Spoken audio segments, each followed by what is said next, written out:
നമസ്തേ, കഥകളതിസാഗരത്തിലേക്ക് സ്വാഗതം. ഇതെൻ്റെ ചാനലാണ്. ഞാൻ മാലതി വാര്യർ. ഒന്ന് സബ്സ്ക്രൈബ് ചെയ്യണം കേട്ടോ. എന്നും കഥകൾ പറയുന്നൊരു ചാനലാണിത്. നമ്മുടെ കുട്ടികൾക്കൊക്കെ കഥ കേൾക്കാൻ വലിയ ഇഷ്ടമേ.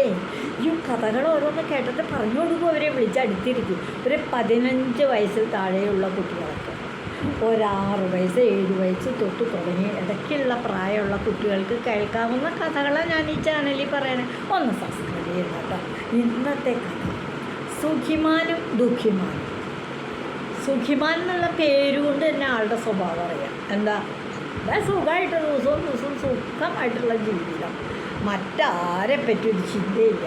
നാളെ മേലാക്കം വേണം എന്നുള്ളൊരു ചിന്തയില്ല. അന്നന്ന് കിട്ടുന്നത് കൊണ്ട് അന്നന്ന് സുഖമായിട്ട് ജീവിക്കണ ആളാണ് സുഖിമാൻ. എന്നാൽ ദുഃഖിമാൻ ഒരുപാട് ദുരിതങ്ങൾ കഷ്ടപ്പാടുകളും ഒക്കെ സഹിച്ചാണ് കേട്ടോ ജീവിതം. ഇപ്പം അത്ര വലിയ ബന്ധപ്പാടില്ലാന്നുള്ളൂ. എന്നാലും ആ കഴിഞ്ഞു പോയ കാലങ്ങൾ മുഴുവൻ അങ്ങോട്ട് ദുഃഖിമാൻ മറന്നിട്ടില്ല. അദ്ദേഹം എന്ത് ചെയ്യും? അദ്ദേഹത്തിൻ്റെ വരുമാനത്തിൽ നിന്ന് എന്നും കുറേശ്ശെ എടുത്ത് മെച്ചപ്പെടുത്തി മിച്ചം കണ്ട് സൂക്ഷിച്ച് വിൽക്കും. ബാക്കിയുള്ളത് കൊണ്ട് അന്നന്ന് കഴിയുന്നു. വല്ലാണ്ട് അരിഷ്ടിച്ചിട്ടൊന്നുമല്ല കഴിയണേ, ഒരുമാതിരി സുഖമായിട്ടൊക്കെ തന്നെ. എന്നാലും അദ്ദേഹം കുറച്ച് മിച്ചം പിടിച്ച് വയ്ക്കും. അങ്ങനെയൊക്കെ. അപ്പോൾ ഇവർ തമ്മിൽ കൂട്ടുകാരായ സ്ഥിതിക്ക് വൈകുന്നേരമൊക്കെ ആകുമ്പോൾ ഇങ്ങനെ പാടത്ത് കൂടെ പറമ്പിൽ കൂടെ ഒക്കെ ഇങ്ങനെ നടന്ന് വൈകുന്നേരം ഇവർ തമ്മിലൊന്നും കണ്ടുമുട്ടാറുണ്ട്. ചിലപ്പോൾ കടയിൽ പോകുമ്പോഴാവും, തിരിച്ച് വരുമ്പോഴാവും, അങ്ങനെയൊക്കെയാണ്.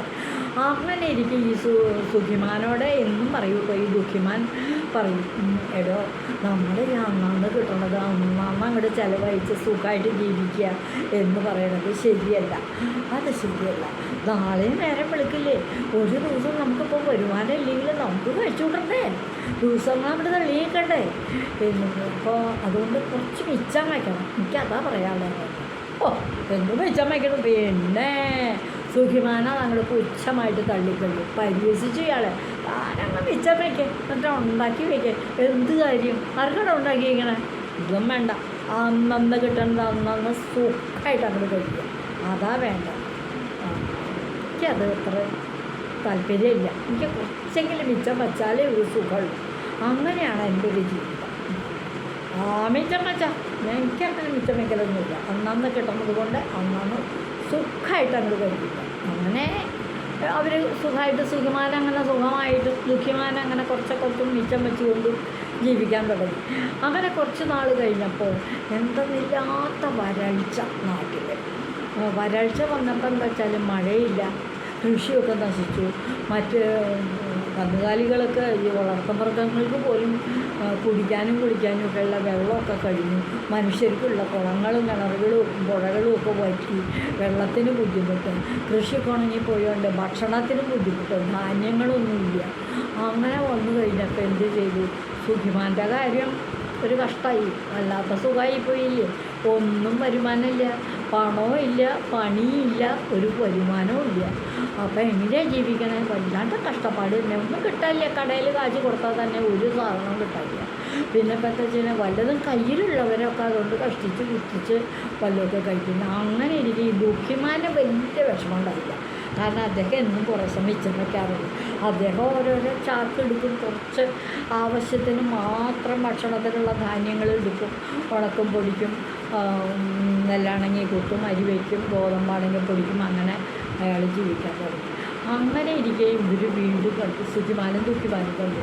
അപ്പോൾ സുഖിമാൻ പറഞ്ഞു, എടോ ഞാൻ ഭക്ഷണം കഴിച്ചിട്ട് ദിവസം മുഴുവൻ എന്താ ചെയ്യണേ? ഒന്നുമില്ല കഴിക്കാൻ. വീട്ടിലും എല്ലാവരുടെയും സ്ഥിതി ഇത് തന്നെയാണ്. ഞാൻ പറഞ്ഞത് ശരിയാട്ടോ. അന്ന് കാലത്ത് കുറേശ്ശൊക്കെ മിച്ചം വിളിച്ച് വച്ചെങ്കിൽ ഇപ്പോൾ നമ്മൾ കഷ്ടപ്പെടാണ്ട് കുറേശ്ശെ കഴിക്കായിരുന്നു എന്നിങ്ങനെ പറഞ്ഞു. അപ്പോൾ ദുഃഖിമാൻ പറഞ്ഞിട്ടാൻ വരിക, എൻ്റെ വീട്ടിലേക്ക് വരിക എന്ന്. ഇവിടെ ചെന്ന് ആദ്യം തന്നെ 3 ദിവസമായി ഈ ഭക്ഷണം കഴിച്ചിട്ടെന്നല്ലേ പറയണേ. ഞാൻ ആദ്യം തന്നെ വയറ് നിറയെ ഭക്ഷണം ഇത് കഴിക്കും എന്ന് പറഞ്ഞ് സുഖമായിട്ട് അങ്ങോട്ട് വിളമ്പി കൊടുത്തു. വലിയ വിഭവങ്ങളൊന്നുമല്ല, കഞ്ഞിയും ചമ്മന്തി, പിന്നെ തൊട്ട് ഒരു മെഴുക്ക് വരട്ടി. ആ ഭക്ഷണം സുഖമായി. എനിക്ക് വയറ് നിറഞ്ഞു എന്ന് പോകാൻ നേരത്തെ